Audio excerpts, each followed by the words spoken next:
మన ప్రొద్దుటూరులో ఒక ఎస్ఐ హైమావతిని దాదాపు సుమారు వారం రోజుల కిందట ఆ అమ్మను కొంతమంది ఇసుక దోలే దౌర్జన్యపరులు ఆ అమ్మ డ్యూటీ సందర్భంగా పోయినప్పుడు కొట్టినప్పటికీ ఆ అమ్మ పోలీస్ అధికారిగా ఉండే ఒక కంప్లైంట్ ఇచ్చినప్పటికీ కూడా దాని మీద ప్రొద్దుటూరు పోలీసులు ఇంతవరకు ఎలాంటి చర్యలు తీసుకోలేదు. ఎవరు కొట్టినారనే విషయం మన పోలీసుల్లో సర్కిల్ ఇన్స్పెక్టర్ అధికారులకు అందరికీ కూడా తెలిసినప్పటికీ చర్యలు లేవు. కారణం ఏముందంటే మన కింది స్థాయి అధికారిని కొట్టినప్పటికీ ఈ ప్రొద్దుటూరులో ఉండబడిన వాళ్ళ బాస్ వాళ్ళను నిజమైన దోషులను పట్టుకొని అరెస్టు చేసి పోలీస్ స్టేషన్లో అరెస్టు చేసి కోర్టుకు హాజరు పెడితే వాళ్ళ బాస్ ప్రొద్దుటూరులో ఉన్న వాళ్ళ బాస్ కోప్పడతాడనే ఒక ఆలోచనతో నిజమైన దోషులను అరెస్ట్ చేయకుండా వాళ్ళు వదిలిపెడతా ఉన్నారు. ప్రతిరోజు వైవిఆర్ కళ్యాణ మండపంలో పోయి అక్కడ కూర్చొని అక్కడనే టిఫిన్ భోజనం అంతా తెప్పించుకొని తింటూ 4-5 రోజుల నుంచి అక్కడనే కాలం పొద్దుపూస్తూ ఉన్నారనే తప్పక నిజమైన దోషులు ఎవరైంది వాళ్ళకి తెలిసి కూడా వాళ్ళు సరైన పద్ధతుల్లో స్పందించి వాళ్ళను అరెస్ట్ చేసేదానికి వాళ్ళు స్పందించడం లేదు. వాళ్ళకు 100% తెలుసు ఎవరైంది, కానీ వాళ్ళు చేయాలని అనుకోవడం లేదు. ఎందుకు చేస్తే వాళ్ళ ఎక్కడైతే వాళ్ళకి ఇక్కడ పొద్దుటూరులో పోస్టింగ్ ఇప్పించిన వాళ్ళ ఎవరైతే పోస్టింగ్ ఇప్పించారో ఆయన బాధపడతాడు, కోప్పడతాడనే ఉద్దేశంతో ప్రభుత్వం ఇచ్చిన ఉద్యోగం కంటే ఇక్కడ ప్రొద్దుటూరులో పోస్టింగ్ ఇప్పించిన ఆయనే వీళ్లకు గొప్పగా కనబడుతున్నాడు. ఈరోజు ఈ అధికారం ఎట్లొచ్చింది, ఈ యూనిఫామ్ ఎట్లొచ్చింది,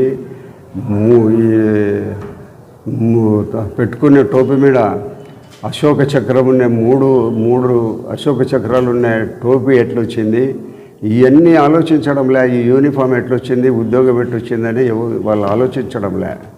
పొద్దుటూరులో పోస్టింగ్ ఇప్పించినాడే ఆయన గురించే వాళ్ళు ఆలోచిస్తున్నారు తప్పక ప్రభుత్వం డ్యూటీ బాధ్యతలు ఇవన్నీ కూడా ఏం ఆలోచించడమే. వాళ్ళు సాటి ఉద్యోగస్తునికి వీళ్ళు కూడా ఎస్ఐ ఉద్యోగం చేసే సిఐలు అయినారు, డిఎస్పీలు అవుతున్నారు. మళ్ళా వీళ్ళేం డైరెక్ట్గా ఇన్స్పెక్టర్లు కాలే. కింది స్థాయి నుంచే పై స్థాయికి వచ్చినారు, ఈ స్థాయి నుంచే ఇంకా పై స్థాయికి పోతారు వాళ్ళు. అరే మనం కూడా కింది స్థాయి ఉద్యోగం చేసి పైకి వచ్చినామే, మన కింది స్థాయికి జరుగుతాయి ఎట్లా, రేపు కానిస్టేబుల్కి జరుగుతాయి ఎట్లా అని కూడా వాళ్ళు ఆలోచించడం. ఈరోజు మన ఆర్టీపీపీ రోడ్లో ఇసుక ఒక పోసుకుంటామంటే మన ఎక్సైజ్ డిపార్ట్మెంట్ వాళ్ళు పోయి పట్టుకుంటే వాళ్ళని కింద పడదోసి కిందికి దొబ్బి తోసి కింద పడదొబ్బేసి బండి పోయినారు.